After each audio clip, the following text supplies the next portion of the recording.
Hello, ಬೆಳಗ್ಗೆ ಈ ಥರ ಗಿಡಗಳನ್ನ ಮತ್ತು ಫಿಶಸ್ನ ನೋಡೋದಕ್ಕೆ ತುಂಬಾ ಖುಷಿ ಆಗುತ್ತೆ.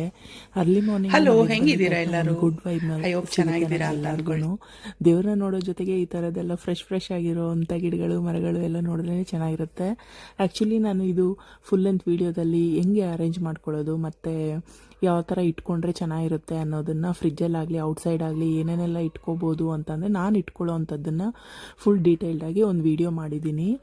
ಹಿಂಗೆ ಅರೇಂಜ್ ಮಾಡ್ಕೊಳ್ಳೋದು ಅನ್ನೋದು ಮತ್ತು ಸ್ಟೋರ್ ಮಾಡ್ಕೊಳ್ಳೋದು ಅನ್ನೋದು ಮತ್ತು ಗ್ರಾಸರೀಸ್ ಎಲ್ಲ ಹೆಂಗೆ ಸ್ಟೋರ್ ಮಾಡ್ಕೋತೀನಿ ನಾನು ಅನ್ನೋದನ್ನು ನಿಮಗೆ ಇಲ್ಲಿ ತೋರಿಸಿದ್ದೀನಿ ಅಷ್ಟೇ. ನೀವು ಹೋಗಿ ಫುಲ್ ಲೆಂತ್ ವೀಡಿಯೋನ ನೀವು ಟೈಮ್ ಸಿಕ್ಕಿದಾಗ ಹೋಗಿ ಚೆಕ್ಔಟ್ ಮಾಡ್ಬೋದು.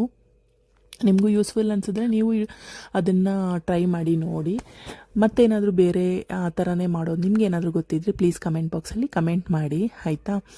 ಮತ್ತು ಇನ್ನೇನು ಅಂತಂದರೆ ಮನೆ ಕೆಲಸದಲ್ಲಿ ಇದೆಲ್ಲನೂ ಬ್ಯುಸಿಯಾಗಿರಬೇಕಾದ್ರೆ ಮಕ್ಕಳನ್ನ ಸ್ಕೂಲಿಂದ ಪಿಕಪ್ ಬರುವಂಥದ್ದು ಟೈಮ್ ಆಗೋಯಿತು. ಸೊ ಅವ್ರನ್ನ ಪಿಕಪ್ ಮಾಡ್ಕೊಂಬಂದು ಮತ್ತು ಅವ್ರಿಗೆಲ್ಲ ಒಂದು ಸ್ವಲ್ಪ ತಿಂಡಿ ತಿನ್ಸೋಣ ಅಂತ ಮಾಡಬೇಕಾದ್ರೆ ಈ ಪರೋಟ ನೆನಪಾಯಿತು. ಚಪಾತಿ ಹಿಟ್ಟಿತ್ತು, ಸರಿ ಮಕ್ಕಳಿಗೆ ಅನ್ನ ಸಾರು ದಿನಾಗಲೂ ಬೋರ್ ಆಗುತ್ತಲ್ವ ಅಂತ ಸ್ವಲ್ಪ ಚೀಸ್ ಹಾಕಿ ತುಪ್ಪದಲ್ಲಿ ಪಿಜ್ಜಾ ಆರ್ಗನೈಸ್ದು ಅದು ಇದಿತ್ತು ಸ್ಪ್ರಿಂಕಲ್ ಮಾಡಿ ಅದನ್ನೆಲ್ಲನೂ ಈ ಥರ ಫೋಲ್ಡ್ ಮಾಡಿ ಪರೋಟ ಥರ ಮಾಡಿಕೊಟ್ಟೆ. ತುಂಬಾ ಟೇಸ್ಟಿಯಾಗಿ ತುಂಬಾ ಯಮ್ಮಿಯಾಗಿತ್ತು.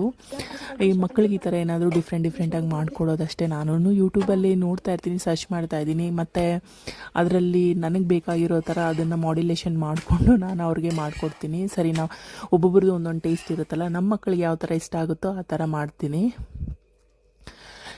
ಇಲ್ಲಿ ಜಾಮೂನ್ ಹಣ್ಣು ತಂದಿದ್ರು, ಅಂದರೆ ನೇರಳೆ ಹಣ್ಣು ಸೀಸನ್ ವೈಸು ಮತ್ತು ಹೆಲ್ತ್ಗೂ ತುಂಬಾ ಒಳ್ಳೆಯದಲ್ವಾ. ಸರಿ ಅಂತೇಳ್ಬಿಟ್ಟು ಅದಕ್ಕೆ ಉಪ್ಪಾಕಿಟ್ರೆ ಹೋಗ್ತಾ ಬರ್ತಾ ಮಕ್ಕಳು ಒಂದೊಂದು ಬಾಯಿಗೆ ಹಾಕ್ಕೊಂಡು ತಿನ್ಕೊಳ್ತಾರೆ ಅಂತ ಸಾಯಂಕಾಲದ್ದು ಪೂಜೆ ಮುಗಿಸ್ಕೊತ ಒಂದು ವೈಬ್ ಇರುತ್ತಲ್ಲ, ಇವಾಗ ಆಷಾಢ ಬೇರೆ. ಸರಿ ಅಂತ ಹೇಳ್ಬಿಟ್ಟು ಒಂದು ಸ್ವಲ್ಪ ಪೂಜೆ ಮಾಡಿದ್ದಾದಮೇಲೆ ಒಂದು ಸ್ವಲ್ಪ ಡ್ರಿಂಕ್ ಮಾಡ್ಕೊಂಡು ಕುಡಿಯೋಣ. ಟೀ ಕಾಫಿ ಕುಡಿಯೋ ಕ್ರೇವಿಂಗ್ಸ್ ಆಗ್ತಾ ಇರುತ್ತಲ್ವ. ಸರಿ, ಅದನ್ನು ಒಂದು ಸ್ವಲ್ಪ ಆದಷ್ಟು ಅವಾಯ್ಡ್ ಮಾಡ್ಕೊಳ್ಳೋಣ ಅಂತ ನಾನು ಈ ಥರದ್ದು ಏನಾದರೂ ಒಂದು ಡ್ರಿಂಕ್ಸ್ ಮಾಡಿರ್ತೀನಿ.